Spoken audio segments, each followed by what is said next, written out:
ne no te whawhilo ia atu ma wha talo whaatu i le. Pa ia ngā ruenga sut sa moto tasi laulangi ato. Whawhilo ia atu i le sungar teitai au au. Pa sa widi e masei a whare e te ana ma le ai. Whawhilo atu fo i le sungar whailau tusi au au. Sunga pari tele pasa ia wheta maspau. Ia ma le whare tua ma le ai. Tainane fo ia le sungar te waloa. Pasa ui tua langi ata tanu wasa. Ia ma le whare tua ma le ai. E lo lo pa ia lo whenga ruenga le atua sunga whawhenga whau.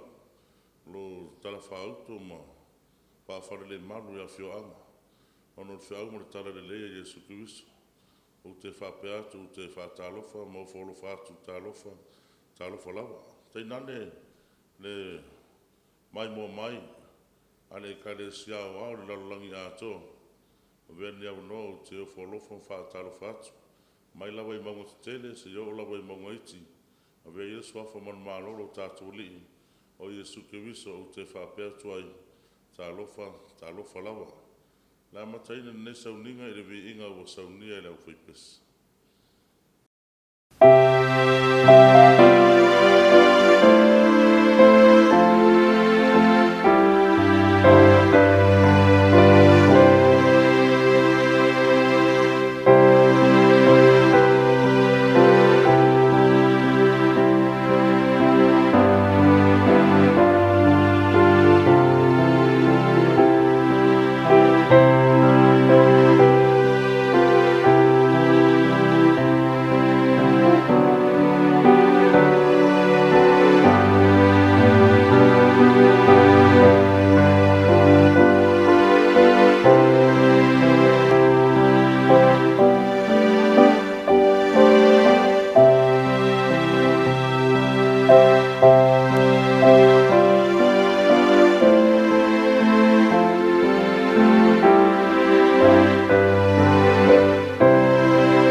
mātou ta mai o le langi. Mātou talo mo tui nātui lau fio. Nei tai au mātou sauri mātou wharangulong. Au e whetalai ale lau fio. Mātou talo le tua i e whapena. So san mailo ngang pa ia. Tai tolo ino mātou tangata te to tas. Ina ima whaura mātou ngona ina whatasi lau whetalai mai. Mo mātou whiriwhiri ai e tu ua mea uma lawa i leo laga. Ai mātou muri au tūlanga au mātou te manuia ai. Mātou te talo ta mai futa mai lau fio. Ai mese foi so soani le whau. Le whaafonga lau kare siao au. Ai mese foi lau whaunga lau me whingar benga o titi am whatau wa o tūla i rea whiwhinei. E lofa iei lu wanga le lei. Le la mātou te talo lo lau suafu i Jesu Kirisa wole marau tui nei. Amen. Rea maua ia whiaua le tua mo tātou i le whiwhinei. Ta wala mai le whionga le tua. Ia le tusa ngā ruenga sumana tase aron whepa sumana iwa si whapa mai ron whepa tolu sifuru. Mōsau taimina e whaitauri iai. Hei tai aron whepa lua sumana tolu. Hei nāra a maua ia le manatu au tua le whiaua le tua mo oi mau i le whiwhinei. O mai ia le au tua le whiaua le tua mo tātou. Whaautuina i whapea. Alofa tu noa o le tua. Alofa tu noa o le tua. Wo atu o ia, ma wai lore alofa tu noa o le tua. Ona ori lea o ia ma papo i atu ia te ilato umalawa. Ia mau o lato loto, ina ia pipi i atu i leli. E whape nā le tala ina ua longo tala i ai tangata Jerusalema. Ona o atu le ma lato awina le tangata e ingoa ia pānapa. Ma awina atu i le mawhai no o atu Jerusalema. Pa mai rei whamtaranga tu spaia. Le ngata wa au atu, ma alu atu uia i Jerusalema, wo o lawa i Antioka. Mai ina wa o ia, tangata lea o pānapa i Antioka. Fa mai ua ia langona ma ua maua o ia, e ala i le alofa tu noa le atua. Pa mai whamtaranga tu spaia. Wo o atu o ia, ma ua i loa le alofa tu noa le atua. Ona oli lea o ia ma popo i atu, ia te ilatou umalawa. O le tangata leo pānapa. Whamai o le tangata e amio le lei. O le tangata e whaonga ina le ngangpa ia wa tumu i le tāua le ngangpa ia. Whamai le whamtalanga. Wa awina atu e tangata Jerusalema. Ina ia mawhai o na awina atu pānapa. Waru atu o ia mo Antioka, wa o atu iai. Ona maua lea o ia i le alofa tu no le atua. O le mea petasili o na tāua le whamtalanga le tuspaia. Ina ua maua ia pānapa i le alofa tu no le atua. Whamai na avea ma mea e oli ai. E lei whaatali pānapa. Ina ua avea le alofa tu no le atua ma mea e oli ai. Ona le muta lea wa fia ai. E apo i atu ia te ilatou umalawa. E ala i le whionga le tua. Tauna noa atu ma whamalosi atu. E mō tangata Antioka. Whamairi whamtalanga tangata o pānapa i tangata o Antioka. Antioka. Ia mau o ratou loto ina ia pipi atu i le li. Wai loa e pānapa. E lea se isi me pitosili ona tāua i leo langane. Le tangata ke usiano, le tangata o le tua, le tangata e loa ala o le tua o te tonu le o onga le tuspaia, o Yesu o i o le ala upu moni mo le ola.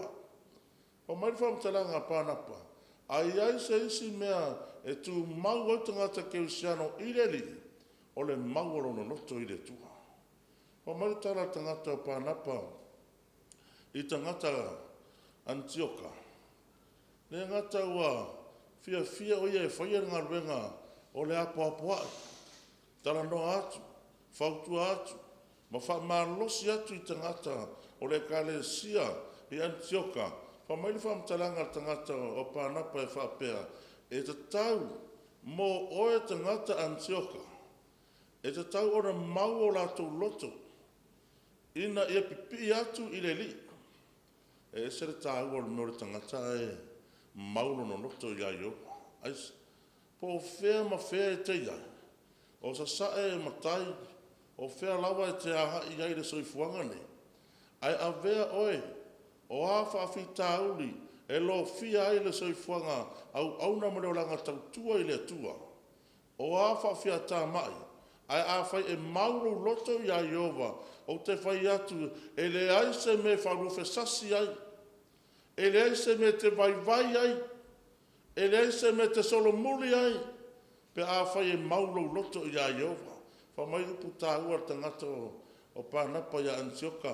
Antioka, ai ai se isi mea e pito siri o na tā ua, e awe i ai lau wha mua mua, i a mauro loto i a Iova.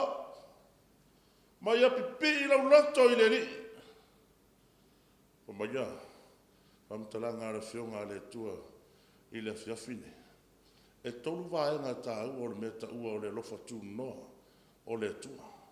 Mea mua, o le mea tā o le save grace, o le lofa tū noa o le tua. Ma mai na lawe ai, pe na whaaola, ma tongi ola ina ai, e le tua tangata umalawa. E le toi tau whailo, le afi nei ma le whaafonga, are ngā rue ngā au, ai mesa i tātou maua wanoa, tātou te mai moa ina ai nei whiau, i lunga o penga ta whailangi, ma mai whamtalanga ala tuspa ian, a wā o whapea lava, o nā lofa mai o le atua, i le lalolangi, ua ia au wina mai ailo nā tali e to tasi, ina ia le whano se tasi, e whaatua tua ia teia, a ia maua ia, le ola e whawawau. O le tala mauti noa, o le tala wai loa ma tātou maramalama i ai, le mafua anga, na toe whina ngalo ai le atua i le langi, ona o oe maa ua le pareri o ana ngā ruenga fōfoa, o le me putasili o na tāua. Le sue e le whionga le atua, e le avea lea, ma awala na nofo ai le atua i le langi. Talwai ona o le atua o le lofa fua mo le lofa muti wale. Te le ngese lo na toa saa, a ua tele lava lo na lofa. Mai na ua motusia, ea le wawhea ngai o le tangata mo le atua, e ala i le angasala mo le ore vi inga mai le atua, ona wha mai le whamtalanga tuspaia. Ua toe saunia i le atua, le tasi au wala i le mawhai, ona toe lawe a i le tangata, na ia whaia e whatusa i a teia. Mai le upo tuspaia, a wā ua whapea lava, ona lofa mai o le atua i le lalolangi. Ua ia au mai wa lofa mai le atua i le lalolangi. Wa sila fia i le atua, e le aise isi me e o i le lalolangi o le whano. Pe a whai e le aise la ve inga mo le whanau tangata. Ona ia saunia lea, ma ofo le atua i le langi, me tau o le lofa. E a wina mai lo na tali e to tasi, ina ia le whano se tasi, e whatua tua ia teia, mea nā tau o le lofa tū noa. Ina ia le whano se tasi. O sila fia le tua, le lalolangi atoa, a le aise la ve inga, a le aise tongiola, a le aise whaamangalonga, e le mawhai o na ola tangata uma, i le langi mo le ola e whaavavau, ua le aise la whaorotanga mo le lalolangi, ua le aise la ve inga, mafua angana whamai whamtalanga al tuspaia. Wa ia wina mai eino nā tali e to tasa le alo le tua. Ai o le mafua anga, le afiafine nei, nā laina toi whina ngalo le tua i le langi a wina lo nālo, ina ia le whano se tasi e whaatua tua i ate ia. Tau tale tangata whaatua tua, o e la tau te iloa ma sila fia le tua, la tau te malamalama, iana su wharuwe peono i Jesu le na whitalai, o au nei le hala upumoni ma le ola, e le se tase a ui atu ta maa, pe a le ui mai i a tea. Wa loa tau sila fia, mai loa se fulu polo inga tuspaia, tasi me ta ua tu la fono. Wa tari tonu, e ele ta whatolo le me ta ua le lofa i le tua, e i loa i le tangata lofa moni i le tua, e te tau ora soifuanga whaapaia. Lea lai whamai whamtalanga tuspaia e le fiafine. O le fina ngalo le tua, ina ia le whano se tasi, o i la tau ia i mana o le tua awa nei whano, o e whaatua tua i a te ia. Tangata i maramalama le whina ngalo le tua, e usi tai le me whingalo ai le tua, e muni muni yala o le tua. O me le whamtalanga atu spaia, le upu o whio ngā le tua. Na awa nei whano se tasi, e whaatua tua ia te iwhai pa sumana fitu. Awa ele awina mai, e le tua lo nā talii i le lalolangi, ina ia whaasala i le lalolangi. A ia whaaola ina, le lalolangi ia te ia. Tā ua whingalo le tua. E le whingalo le tua pe sila le tua, pe a inga pe le a inga, pe toto pe le toto, tu sa pe le a inga pe le toto, a orfe aua le tua, wa wina mai le tua, lo na lofa tu noa, ina ia e ola ma uola. I le langi mo le ola e whaavavau whamaian, am talanga na whionga le tua le whiawhinei. Upo le apostolo, ro mai lima na whai pēlua, o ia fo i o tātou maua mai ai, e taita inga i le lofa tu noa. Tātou te iai le whātua tua, o lo mita fo i tātou i le wha moe moe, i le manuia mai le atua. Tā ua nā, le tangata te urisiano, le tangata whātua tua, le tangata e iloa le atua, e ola le soifuanga nei, whamai whamtaranga tispaia, o lo mita fo i tātou, i le wha moe moe, le wha moe moe anga le tangata o le atua, e moti le tunga maulu nei, e o mai le oti le soifuanga nei, ona ratu le whai le tunga mau mo na whale. Whamai e whaataritari le aso, e a whio mai ai Jesu, le tangata iai ona whamoe moe ngai talatu le toi tu. Whamai whamtalanga le tuspaia. O ia fwoi wa tātou maua mai ai, le taita inga i le neia lofa tuno. Tātou te iai le whātua tua. O loo mita fwoi tātou i le whamoe moe, i le manuia mai le atua. O iei le whamoe moe ngā lau ke usiano. Tātou te le lotu, tātou te ola ma soifua le soifuanga nei, e le tu mau e mawai mea umarawa i leo langa. Aure maa nei o le tangata ua iairo na whamoe moenga, e tā ua le tuspaia o le whamoe moe i le manuia. Mai le atua, mai a, pamtalanga le tuspaia. Roma nima na rupesa mare fitu. Awa a whai, o le toa tasi na maa loi le oti, i le angasala. Le toa tasi le angasala are toa tasi. E siri lava o na maa lo, maola. E ua maua le whaulai mai o le alofa tūnoa. A toa ma le mea alofa o le amio tonu lea. Ono o le toa tasi o Jesu Keriso. Le tā ua o le alofa o le atua, e le runa alo Jesu Keriso, na maliu ai i kāre vārio, e whai malawe inga, e whai maangalo ina ai anga sala. I le ima whai ona tātou ola, i le ola e whai wau le aso ma le tāo whio mai ai Jesu. Rua anga e lua le au le a whiawhine. O le me tā ua le strength and grace, po le lofa tū noa e whai maro sia oe. Tā ua le mana ma tā ua ngā ruenga le mana o le ngā poia. Po le au taime te vai ai. O le tā ua nā me tā ua strength and grace. O le lofa tū noa le atua, e mauti noa, e whai ma wha maa losi a te oe. Taime te vai ai, e mingoi le mana o le ngā poia, e musu a te oe, aua te vai, se wha maa losi. Usoe, e leo toi umise taimi o te toi. E o tāre taimi le atua, wha maa losi. Aua le wha vai. E mua o na talia Jesu, o na maua lea o le ngangpa ia. Upo Paulo Filipi mua moro po sumana iwa. Awa ua umiloa, e iu lea mea i loo manuia. Ona o la o tau whatonga ma le whasoasani mai, o le nganga, o Jesu Keriso. O tari tonu le apostolo. E le whai ngā o fia le whiau ma le tara le leia Keriso Jesu. Ai wha maila na whamtalanga. A wā ua uiloa. E uina ti ngā. E uina mawhatia. A au te tari tonu. E u ilo manuia. Usoe. Manau whaafonga. Le angara me pito siri o na taha ua tangata ai ola mo ki viso. Lana fionga le tua, ola mo ke viso. Aona oti, e tā ua le tuspa ia le oti tangata sa ia ke viso e tā ua le manuia. Awa, olo uola, o ia ke viso ia. A olo oti, olo manuia ia. Pa mai whamtalanga la apostolo, awa ua ubiloa, o tari tono i la apostolo le whasiringia. Mauti noa, e hiu lea mea i loo manuia. Aisea, ona o la o tau whaatonga ma le whesosoani mai, o le anganga o Jesu Kristo. O tari tono i le apostolo, le ngata o talosanga le kale se Filipi, ai whapena le whesosoani mai, le anganga pa ia o le atua, le mea ka o le strength and grace, e whaamarosia oe, e toi encouraging oe, ina ia awa na i vai vai, ai e malasi.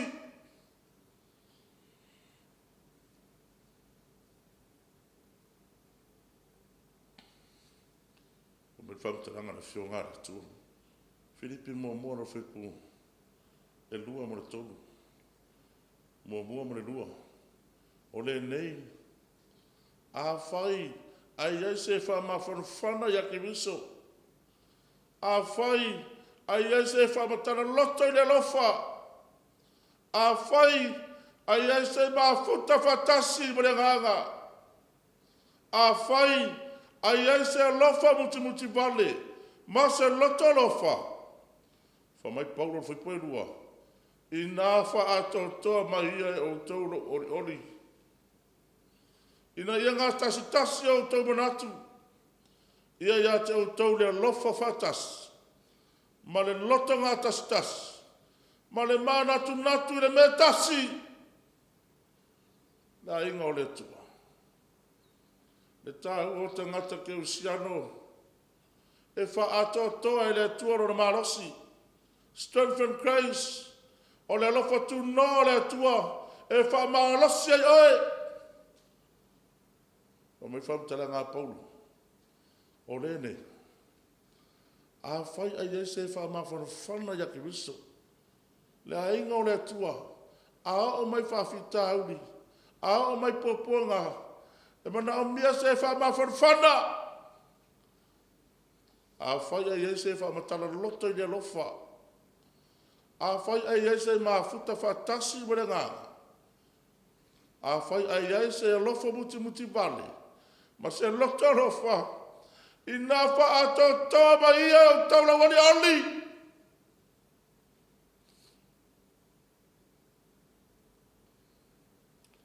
A mai leo puta ua la apostolo. Ina ia ngā tasi o tu manatu. Ia ia te tau le lofa whatasi le kare sia le tua. Wa umar taimea le tua. Wa tāre taimea te tau ngā tasi o tātou manatu. Wa tāre taimea le tua. Wa te tau na tātou wa lofa whatasi. Loto ngā tasi. Mā natu i le me tasi. Tā ua te ngata o le tua. Ai soifua ngā wha le tua.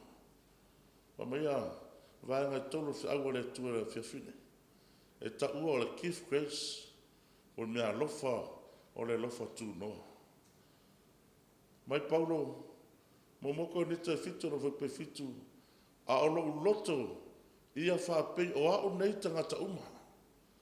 Ne manatu Paulo, i le mawa lunga wala awa Yesu lewa ia te ia, wa ia au na iai, wa mawai ele tangata tuwai sa iai, awa avema tangata fau, wa suwia ilo na loto sa iai le loto fau.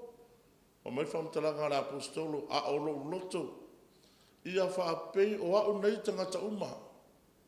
Ae pei tai e taito tasi malana lava mea lofa e maua mai le tua. Tofu tangata malana tāleni. O uma na wha mea lofa iai le tua. O uma na wha ina i le tua. E whamari upo le apostolo e taitasi malona winga o lea ma lea. Ese tatou whaiwaro whirima. Ma wala wina i tātou e le tua. A ole mea silio na tāua. Ia a vea mai e manatua o lau lea mea lofa mai le tua. Wha mai a roma e ono rope lo se mara tolu. A wā le oti o le tutongi leo le ansala. A ole ola e whawawau. o le mea fo ina fua mai lea, e le atua i lo tātou li i o Iesu Kristo. O tātou loa malama, o le oti, o le tutongi leo le angasala. Ma fua anga, o na walo fia, ma oso fia le wa i tangata, e ala i le angasala. O na maua i leo tātou, fa mele whamtalanga na apostolo, o na o mai ai le oa, o le oti i le tangata angasala, a wa angasala umalama. A o le ola e whamabau, o le mea fua i fua mai lea, a letua, i lo tātou li o Iesu Kristo. Fa mai tātou mau soa. O mea whamtalanga na whionga le tua e whapea. E peru tolo fu pe fitu. O le mea lea pei o na whetalai mai aile nganga pa ia. O le aso nei, a whaitou te whaalongo ai lo na sifufonga. Aua tau te wha ma a yo tau loto. Pei o le wha ono i le aso na wha oso ai i le wao. La ingo le tua. O mara manama le tala le lei i a te oe ma tātou uma. Aina o se toe wha mara manama a o se toe tātā le longa ma se whau. Mo oe lau tāpenanga ma lau sauni uninga. Mau awa noa tātou whalongolonga le whionga le tua whamorwhamtalanga a le whionga le tua tuso e peru. O le mea lea pei o le whetalai ma iaile nganga pa ia. O le asa nei, a whaitou te whalongo ai lo le sifufonga. Aua tau te whama a yo o tau loto. A o se apa noa le lei, e tui na atu e lo loto i le atua. Ta tala atu lo whaitu toa. Se i whauru whale le Jesu le nā. Le whai ma whaura tanga, o le na maliu, e tongi ola oe mau. Ina ia tātou sa whanga, i le langi mo le ola e whauau. Le autua le whiau o le atua, i le whiawhine, o le alofa tūno, o le atua. Suafo Jesu. Amen. Mātou vi i o le atua tama. Whawtaire so sani mai i roa ngang pa ia. Mātou te langona ina whatasi i roa pa i mai. So sani whamalama ina o roa fionga. Ina e mawhaira mātou langona ina whatasi le tua o fionga. Ma mātou whiri, e le aisa isi mea peto sili o le tāua i leolanga. O le mātou mafuta whatasi ma lau fio. Pe au na maua mātou loto i ate oe. Pe pi i atu i lau fio. O na mātou leilo lea solo muli le soifuanga nei. Ai tupu ailo mātou mālosi. O na o au mea lofa wa fua i mai. Ia whape nao na mātou ngalua ina. O lea la mātou talo wha manuia le wha fonga. O lo suafo Jesu o le wala au tuene. Amen.